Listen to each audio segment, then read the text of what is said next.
Assalamualaikum warahmatullahi wabarakatuh. Ketemu lagi dengan saya Andre, tentunya di channel Jelang Malam. Kali ini saya akan menceritakan sebuah cerita misteri yang ditulis oleh Siva. Nah, Siva ini salah satu dari subscribernya Jelang Malam ya. Cerita ini berjudul Tersesat di Hutan Angker pada saat mudik lebaran.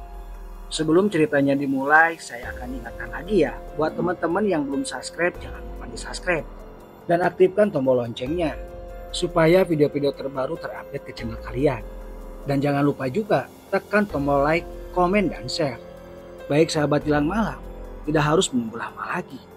Are you ready? Sikat.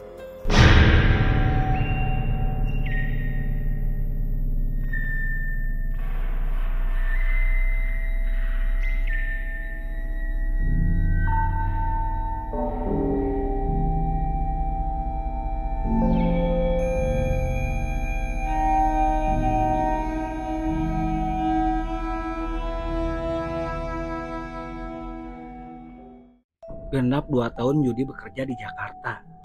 Setelah lulus kuliah, alhamdulillahnya Yudi langsung mendapatkan kerja. Kan tetapi kerjanya itu di luar kota. Benar saja, Yudi tinggal di sekitaran Jawa Barat. Dan ketika melamar pekerjaan, ada beberapa lamaran yang Yudi sebar. Dan pada akhirnya, Yudi diterima di salah satu perusahaan yang bisa dibilang bonafit lah ya. Akan tetapi di luar kota, yaitu kota Jakarta. Untuk awal-awal Yudi ke Jakarta, dirinya merasa tersiksa. Benar saja, Jakarta itu kan panas, beda dengan kampung halamannya. Yudi sempat kepikiran untuk resign, tapi Yudi berpikir lagi, belum tentu dia bisa mendapatkan pekerjaan lagi yang sesuai dengan keinginannya. Akhirnya Yudi pun bertahan. Ternyata benar kata orang, Jakarta memang panas banget, ditambah nyamuknya gede-gede. Ujar Yudi dalam hati. Tapi apa salahnya, saya coba dulu ah. Siapa tahu lama-kelamaan betah juga. Gumam Yudi dalam hati. Ketika Yudi sedang melamun, tiba-tiba saja Yudi dikagetkan oleh Anton. Yud, malah melamun. Sebentar lagi istirahat. Lu mau makan di mana? Tanya Anton. Astagfirullah Ton, kaget aku ini. Ya, ayo makan di mana? Kantin biasa sajalah, jawab Yudi. Akhirnya mereka berdua pun bersiap-siap untuk beristirahat makan siang. Anton ini salah satu teman Yudi di kantor. Kebetulan mereka satu divisi. Singkat cerita mereka berdua pun sampai di kantin. Setelah memesan menu makanan, mereka memilih duduk di tempat agak pojokan karena tidak terlalu ramai.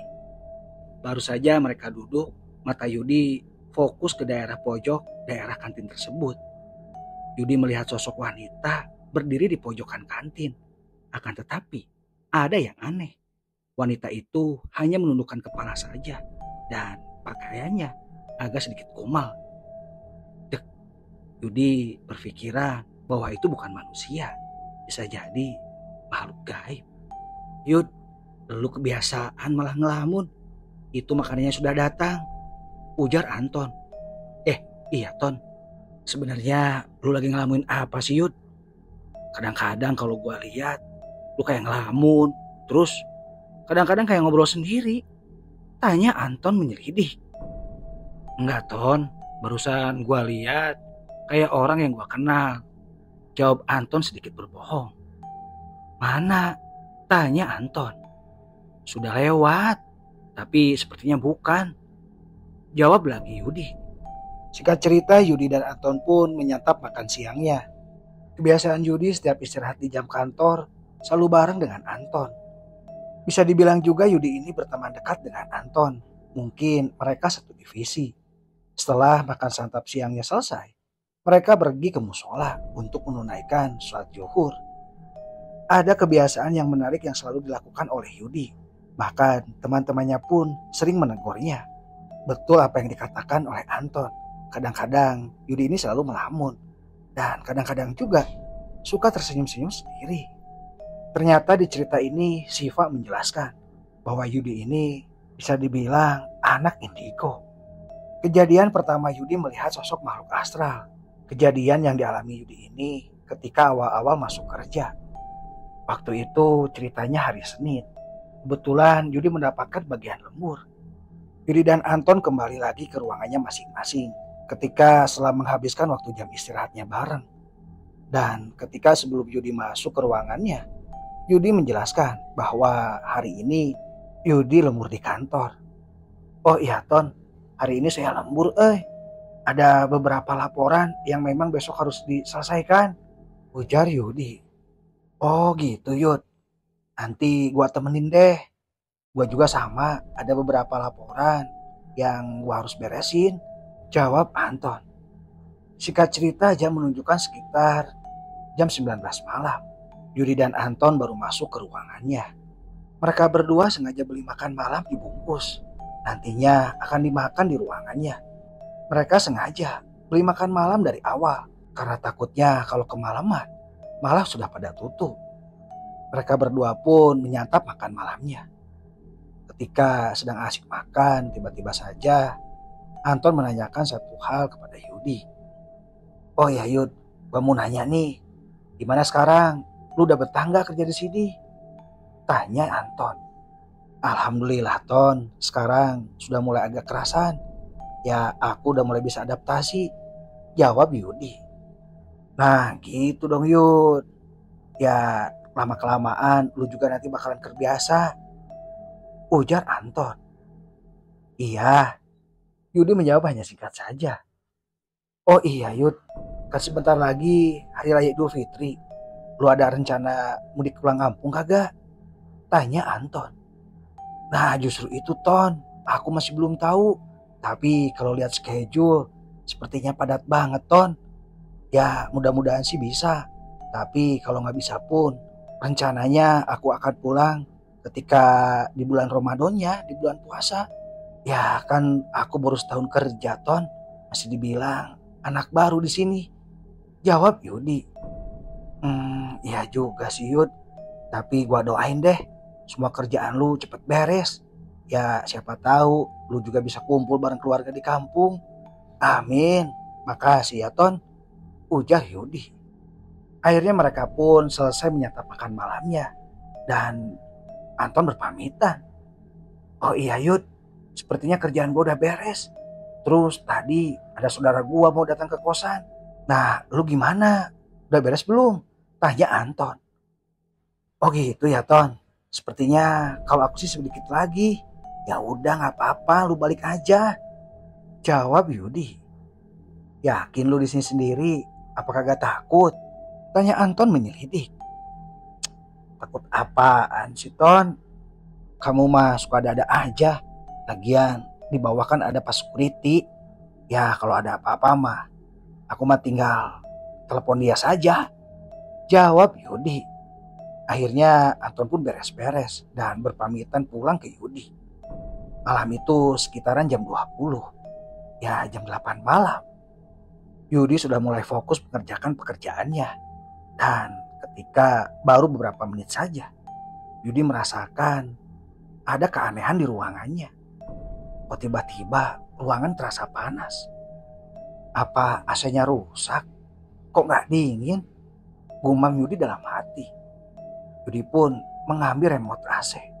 Dan Yudi meyakinkan bahwa AC-nya menyala. Ini sekitaran 22. Waduh, harusnya ini sudah dingin. Masa iya gak dingin sih? Gumam Yudi dalam hatinya lagi. Dan akhirnya Yudi pun gak peduli. Dia benar-benar mengerjakan pekerjaannya yang belum selesai. Singkat cerita sekitar jam 23 malam. Ya pekerjaan Yudi selesai. Alhamdulillah akhirnya beres juga. Akhirnya Yudi pun beres-beres dan mematikan komputer di mejanya. Dan tidak lupa Yudi pun memastikan tidak ada barang yang ketinggalan di ruangannya. Ketika sedang beres-beres, Yudi melihat ada siluet orang yang lagi berjalan. Ruangan sebelah kanan Yudi itu berlapiskan kaca saja. Dan tengah-tengahnya dilapisi dengan kaca buram. Kalau memang ada orang berjalan, Yudi hanya bisa melihat kepalanya saja. Dan Yudi penasaran. Yudi agak sedikit berlari dan membuka pintu ruangannya. Akan tetapi, tidak ada seorang pun di ruangan itu. Siapa ya? Apa mungkin pas security? Gumam Yudi dalam hati. Ada aja. Akhirnya Yudi pun bergegas merapikan lagi barang-barangnya dan langsung meluncur ke basement untuk segera pulang. Dan sialnya, lift yang akan dituju Yudi ini berada sedikit jauh. Sebelum menuju lift, Yudi harus melewati ruangan-ruangan yang berlapiskan kaca. Ketika dia berjalan, otomatis dia bisa melihat bayangannya sendiri. Ketika sedikit lagi akan mau sampai lift, tiba-tiba Yudi merasakan sesuatu yang aneh. Ada sesuatu yang mengikutinya dari belakang. Itu jelas sekali terlihat dari bayangan kaca. Siapa? Gumam Yudi dalam hati. Akhirnya Yudi pun memelankan jalannya. Dan matanya sesekali melirik ke arah kaca. Benar saja, Yudi merasakan ada sosok bayangan yang mengikutinya dari belakang. Dan itu dirasakan ketika bulu kuduk Yudi langsung merinding. Astagfirullahaladzim. Ada apa ini? Gumam Yudi dalam hati. Dan akhirnya Yudi pun memberanikan diri untuk berhenti berjalan dan menengok ke arah belakang. Dan benar saja, di ujung lorong, Yudi melihat sosok perempuan berambut panjang dan berbaju lusuh menampakkan dirinya kepada Yudi. Sebentar. Ini seperti makhluk yang aku temui tadi di kantin. Dikiranya Yudi akan takut. Tapi Yudi malah menghampirinya. Gila memang ini si Yudi. Bismillahirrahmanirrahim. Dengan mengucap bismillah, Yudi malah menghampirinya. Ketika jarak akan semakin dekat, tiba-tiba saja makhluk itu menghilang. Disamperin malah hilang. Tadi malah ngikutin. Gimana sih? Ujar Yudi sambil tersenyum. Akhirnya Yudi pun bergegas kembali menuju lift. Singkat cerita, Yudi pun sampai di basement yang dimana motornya diparkirkan, yaitu basement yang paling bawah. Awalnya Yudi tidak merasakan hal-hal aneh. Akan tetapi, tiba-tiba saja bulu kuduk Yudi merinding. Aduh, ada apa lagi ini? Kok tiba-tiba aku gak enak hati ya? Gumam Yudi dalam hati. Akhirnya, perasaan itu tidak dihiraukan. Yudi langsung bergegas keluar basement dan menuju kos-kosannya. Sambil menjalankan motornya, Yudi pun menggerutu di jalan. Apes banget. Baru saja lembur, sudah ditampakkan hal-hal yang aneh. Dikiranya aku mau takut gitu, gumam Yudi dalam hati. Cerita, Yudi pun sampai di tempat kosannya. Jam menunjukkan sekitar jam setengah 12 malam. Ya benar saja, kurang lebih 30 menit jarak dari kantor Yudi ke tempat kos-kosannya. Setelah memarkirkan motornya, Yudi pun langsung bergegas ke kamar kosnya dan beres-beres, serta langsung ke kamar mandi. Ya intinya bersih-bersih. Sebelum tidur, Yudi pun memeriksa handphonenya yang disimpan di tas kerjanya. Sambil dicek-cek, ternyata ada 5 panggilan dari Anton. Ada apa sih Anton telepon? Gumam Yudi dalam hati. Sebelum Yudi telepon balik, Yudi pun mengirimkan pesan singkat. Takutnya Anton sudah tidur. Dan akhirnya setelah pesan singkat itu terkirim, ternyata Anton yang telepon balik.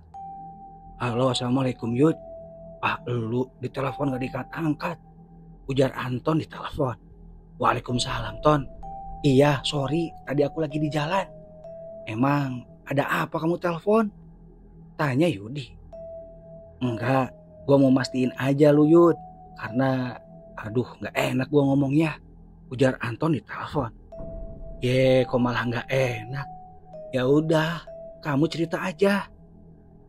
Akhirnya Anton pun bercerita ke Yudi kalau di kantornya ketika malam tiba, suasananya berubah agak sedikit angker dan banyak rumor ketika karyawan sedang lembur suka diganggu oleh sosok makhluk yang menyerupai perempuan. Nah itu dia. Gua mau nanya Yud, tadi lu gimana? Aman kan? Tanya Anton di saluran telepon. Ya elah, kirain apa Anton? Aman, makanya gue sekarang udah sampai kosan. Alhamdulillah, ya syukur kalau aman, berarti lu gak diganggu sama makhluk itu, ujar Anton menegaskan lagi. Iya, ya udah, aku mau istirahat nih Ton, mata udah keset banget, ujar Yudi di telepon. Iya, sorry gue ganggu. Ya udah, assalamualaikum. Akhirnya percakapan Anton dan Yudi pun ditutup dengan salam. Yudi langsung tertidur karena benar saja dia merasa kecapean. Singkat cerita, tak terasa setahun sudah dilewati oleh Yudi bekerja di Jakarta. Jelas saja, Yudi sudah bisa beradaptasi dengan lingkungan di Jakarta. Termasuk penampakan sosok wanita yang selalu menampakkan ketika Yudi lembur. Dan gilanya lagi, Yudi malah menganggapnya sebagai teman kerjanya ketika waktu malam hari. Luar biasa memang si Yudi ini. Alasan Yudi tidak takut dengan sosok wanita ini, jujur saja, Yudi pernah mengajaknya berkomunikasi. Sosok makhluk astral ini tidak ada niatan untuk jahat, makanya Yudi santai-santai saja. Dan sebenarnya, dia pengen diakui saja eksistensinya. Bahkan, Yudi memberi nama si Eneng. Ada-ada aja memang si Yudi. Menurut penuturan Yudi, kalau si Eneng ini sudah ada dari sejak dulu, sebelum gedung ini dibangun. Pernah satu kali momen, Yudi melihat jelas muka si Eneng ini. Mukanya muka Indo. Ya bisa dibilang muka kayak Belanda gitu. Kayak noni-noni Belanda. Cuman untuk ukurannya masih sepantaran Yudi. Apa mungkin ini anak noni Belanda? Akan tetapi Yudi benar-benar tak peduli. Selama sosok makhluk astral itu tidak menampakkan dengan buruk rupa atau wujud yang menyeramkan. Singkat cerita, sore itu Yudi disibukkan dengan pekerjaannya. Yudi benar-benar mengejar target. Karena jelas saja di tahun kedua ini Yudi berencana untuk pulang mudik ke kampung halamannya. Wah, kelihatannya sibuk banget, tanya Anton. Iya Ton, gua lagi kejar target nih. Ya tahun kedua ini masa iya gua gak pulang kampung lagi? Jawab Yudi menegaskan ke Anton. Oh iya Yud, nanti kalau lu mudik gua boleh ikut kagak? Kayaknya kampung halaman lu seru, tanya Anton. Wah bener nih, ayo aja, tenang saja, keluarga gua welcome Ton, jawab Yudi. Anton ini non muslim, jadi ketika ada libur panjang pada saat Idul Fitri, Anton tidak pernah pulang. Dia lebih memilih menghabiskan waktu liburnya ya di Jakarta. Anton ini asli orang Kalimantan. Sudah hampir 10 tahun dia merantau di ibu kota Jakarta. Wah, asik kalau kayak gitu Yud. Bener ya, kalau gitu gua ikut ya, tanya Anton memastikan lagi. Iya Ton, santai aja. Malah gua seneng, nanti sekalian gua kenalin sama keluarga gua, jawab Yudi. Singkat cerita, hari yang ditunggu-tunggu tiba. Anton dan Yudi mengambil cuti selama 1 minggu. Kebetulan mereka itu satu divisi. Di minggu-minggu sebelumnya, mereka benar-benar mengejar target. Jadi ketika mengambil cuti selama 1 minggu, pihak perusahaan pun tidak terlalu mempermasalahkan. Ketambah memang ini momen hari raya Idul Fitri. Libur yang sebenarnya dari perusahaan cuma 3 hari. Akan tetapi Anton dan Yudi mengambil tambahan 2 hari lagi. Biar berasa katanya liburannya. Hari raya jatuh pada hari Jumat. Yudi dan Anton berangkat Rabu pagi. Mereka menggunakan 1 motor saja. Dari Jakarta menuju kampung halamannya Yudi di kota Garut. Oh iya Ton, lu kagak usah bawa baju banyak. Di rumah gua juga di sana banyak baju-baju gua. Soalnya tas lu gua mau titipin oleh-oleh buat orang rumah, ujar Yudi. Lah lu bener nih kagak ngerepotin, tanya Anton. Lah lu kayak ke siapa aja, santai, ujar Yudi. Ya sudah, gimana lu aja Yud. Singkat cerita, mereka berdua pun bergegas dari kota Jakarta pagi hari. 1 tas disimpan di depan dan 1 tasnya lagi digendong sama Anton. Akhirnya mereka pun jalan. Sepanjang jalan mereka berdua pun dihabiskan dengan canda gurau. Dan akhirnya Anton menanyakan, kira-kira sampai di kampung halaman Yudi itu sekitaran jam berapa? Oh iya Yud, kira-kira nyampe di kampung halaman lu jam berapa? Tanya Anton. Pokoknya kurang lebih sebelum maghrib, jawab Yudi agak sedikit berteriak. Buset Yud, lama amat, ujar Anton. Ya kan kampung halaman gua bukan di Garut kota Ton, masih terus ke kampungnya lagi, jawab Yudi. Ya sudah gimana lu aja lah, yang penting sampai. Singkat cerita, jam sudah menunjukkan sekitar jam 4 sore. Anton dan Yudi pun beristirahat di salah satu tempat makan favorit di daerah situ. Nama daerahnya Cisandaan. Ton, lu pilih makanan dulu. Gua ke musola dulu bentar ya, mau sholat asar. Ujar Yudi. Yo Yud, santai aja. Kalau dari sini berapa lama lagi? Tanya Anton. 1 jam lagi sampai. Santai, bentar lagi. Ujar Yudi. Akhirnya Anton pun masuk ke dalam restoran itu. Dan Yudi bergegas ke musola untuk menunaikan sholat asarnya. Setelah menunaikan sholat asar, Yudi pun langsung bergegas menghampiri Anton. Dan langsung memesan makanan. Singkat cerita mereka pun ngobrol. Yud, ini gak salah. Dari tadi kabut turunnya tebal banget. Tanya Anton. Ya kagak salah Ton. Memang di kampung halaman gue kayak gini. Tapi ini cuma daerah sini saja. Dari sini ke bawah itu bisa dibilang halimun. Ke bawahnya jurang. Makanya gue ini agak sambil nunggu dulu. Jangan sampai kita jalan masih dipenuhi kabut.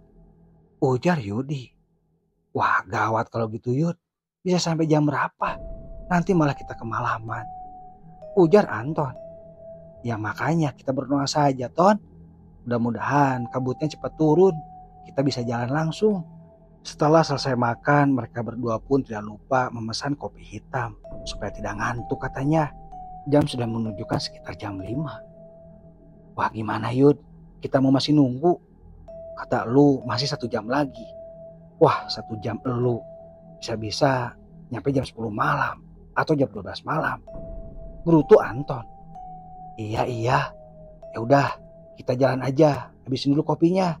Jawab Yudi. Akhirnya mereka pun bergegas untuk bersiap-siap melanjutkan perjalanannya.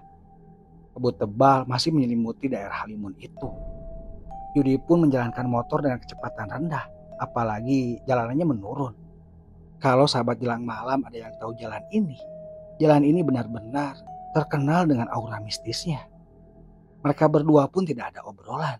Yudi fokus menjalankan motornya. Sama halnya dengan Anton. Anton pun fokus ke depan. Karena kabutnya malah semakin tebal. Seolah-olah jalan ini tak terlihat. Setelah habis turunan, Yudi melihat palang besi di kiri dan kanan. Ya benar saja, itu sebuah jembatan. Setelah habis jembatan, Yudi mengambil ancang-ancang menarik gasnya. Karena setelah jembatan ini, jalan agak sedikit menanjak. Setelah habis jembatan, barulah jalan kembali normal. Jalan terlihat lurus. Kabut pun mulai menipis. Yud, apa masih lama? Tanya Anton. Udah sebentar lagi. Habis hutan ini, mulai masuk ke perkampungan gua, Ton. Jawab Yudi. Oke Yud. Jawab Anton singkat. Jalan sudah mulai gelap. Mungkin saja ini sudah lewat maghrib. Ada perasaan gak enak dalam hati Yudi. Tapi itu hanya dalam hati saja. Tidak mau mengungkapkan ke Anton. Yudi pun semakin fokus mengendari motornya. Dan gas pun agak sedikit ditarik. Alias agak kebut sedikit. Karena Yudi merasa ini sudah terlalu larut malam. Entah berapa lama di perjalanan, Anton pun mulai menegur ke Yudi. Yud yang benar saja Yud. Masa ini gak sampai-sampai? Coba lu lihat jam tangan. Tegur Anton. Yudi tidak menjawab. Yudi malah memberhentikan motornya. Setelah motornya ada di pinggir jalan, Yudi pun menarik lengan jaketnya. Sontak Yudi kaget. Sudah menunjukkan sekitar jam 8 malam. Astagfirullah Ton. Ujar Yudi. Apaan Yud? Kagak jelas lu. Jawab Anton. Ini ada yang gak beres. Yudi melihat kanan kiri dan benar saja. Kanan kirinya hutan. Ini ada di mana? Ujar Yudi dalam hati. Ya sudah Ton, kita jalan lagi aja. Mudah-mudahan sebentar lagi kita sampai. Ujar Yudi meyakinkan. Lu Yud, sebentar lagi sampai gimana? Jelas-jelas kita nyasar ke alam gaib. Ujar Anton. Sontak Yudi pun kaget. Hus, ngomong kemana aja lu? Tegur Yudi. Ya sudah, kita jalan lagi. Akhirnya mereka berdua pun melanjutkan perjalanannya. Sepanjang jalan kanan kirinya hanya terlihat hutan belantara. Jalan begitu gelap, hanya diterangi lampu motornya saja. Dan tiba-tiba saja, dari kejauhan, Samar-samar ada bayangan putih menghadang perjalanannya. Astagfirullah, Ton, ujar Yudi. Apaan, Yud? Udah libas aja, jawab Anton. Emang lu lihat? Udah gua lihat dari tadi, jawab Anton dengan santainya. Gua kagak berani, Ton. Ya udah, berhenti aja, gua yang samperin, ujar Anton. Yudi pun agak sedikit heran. Sebentar, Ton, maksud lu apa? Tanya Yudi. Udah Yud, jangan pura-pura. Gua tahu lu punya kelebihan. Nah, emangnya gua gak tahu selama ini, ujar Anton. Lah, terus lu? Yud, gua tinggal di kampung juga. Cuman gua tinggal di Kalimantan. Istilahnya kalau gua menghadapi hal begini sudah terbiasa, Yud, jawab Anton dengan santai. Lah, lu kampret, Ton. Kirain. Udah diem, Yud. Makanya awal-awal lu lembur, gua telepon. Lu lihat sosok perempuan gak di kantor? Lu ngebohong sama gua, padahal lu udah kayak temenan. Anton pun sambil terkekeh mempertawakan Yudi. Ya sudah, lu diam saja. Atau maju aja lah pelan-pelan, ujar Anton.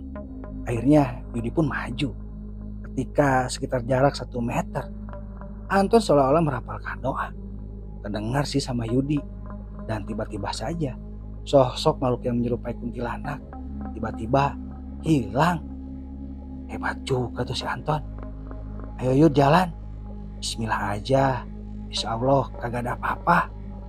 Oke kalau gitu, Ton. Mantap kali lu, ujar Yudi sambil terkekeh.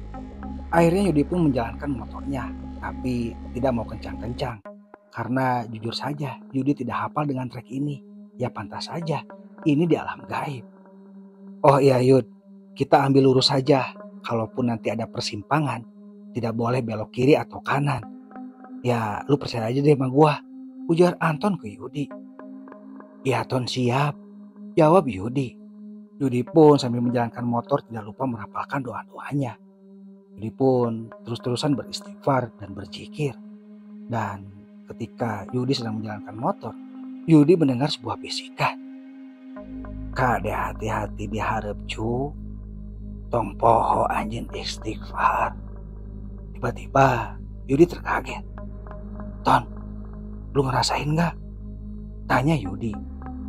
Iya Yud, ini auranya kayaknya besar banget.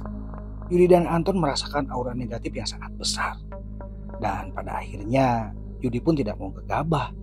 Yudi memelankan kendaraan bermotornya. Sedangkan Anton dari tadi terdengar merapalkan doa-doa. Entah datang dari mana, tiba-tiba saja ada bola api menyambar mereka berdua.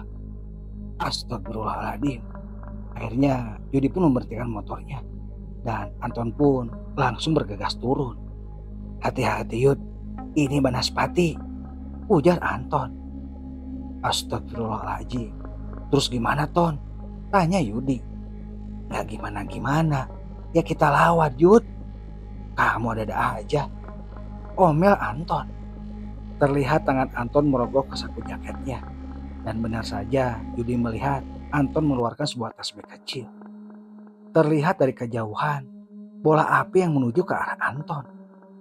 Anton hanya diam saja dan memejamkan matanya. Tiba-tiba ketika akan semakin dekat, bola api itu malah mengarah ke arah Yudi. Sontak saja Yudi pun terpental. Untung saja Yudi sempat menghindar. Yudi merasakan sesak di dadanya. Dan Anton pun segera menghampirinya. Benar saja Yudi mengeluarkan cairan berdarah di mulutnya. Aduh Yud, kamu gak apa-apa? Tanya Anton. Gak apa-apa Ton, cuman anehnya kedua kaki gue terasa lemes. Anton mulai panik. Entah datang dari mana, tiba-tiba di hadapan Anton dan Yudi terlihat sosok yang sangat besar. Tinggi, hitam, dan besar. Ya, sosok itu menyerupai genderuwo. Mukanya sangat menyeramkan. Lidahnya menjulur ke bawah. Dan gigi taringnya sangat besar. Anton terus berzikir. Sementara Yudi pun sama. Yudi pun terus-terusan merapalkan doa. Ah, ah, ah, ah, ah, ah. Maneh rek naon ka dieu? Ku aing sia di dahar. Ah, ah, ah, ah, ah. Suara ketawa makhluk itu sangat menyeramkan. Pohon dan tanah pun terasa bergetar dan bergoyang. Dari kejauhan, Banaspati itu mengarah ke Anton dan Yudi. Dan sontak saja, Anton memastikan Yudi tidak akan bisa menghindar. Akhirnya, Anton pun menahannya. Terdengar suara ledakan yang sangat dahsyat. Dan ternyata Anton dan Yudi pun terpental. Sekarang, Anton pun mengeluarkan cairan di mulutnya, yaitu darah.